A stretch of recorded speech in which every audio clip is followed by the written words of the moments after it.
I'm Edith Ray with Raediant, and today I'm going to show you how to make almond milk. Of course, there's different reasons why people would not want to drink dairy.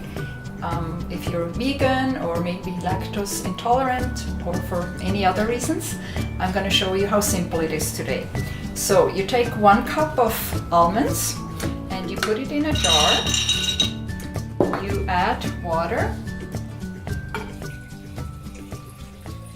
So just let it soak overnight like that.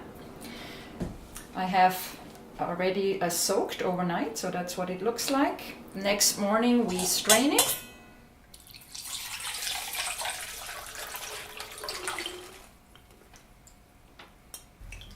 Once you drain the almonds, you just throw them in the blender and you add 4 cups of water.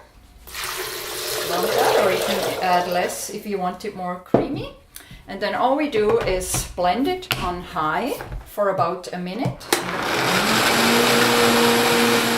After blending, we're going to use a nut bag.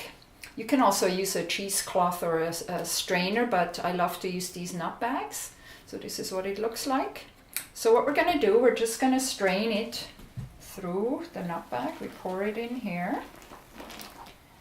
And make sure you washed your hands before you do this, because we're going to close this up and then squeeze the milk out, and voila, we have beautiful almond milk. And the only ingredients are water and almonds. So there's no fillers, no preservatives, no colors, no sugar added to it. Then you just pour your homemade almond milk in a mason jar, and you can leave this in the fridge for about 3 to 4 days.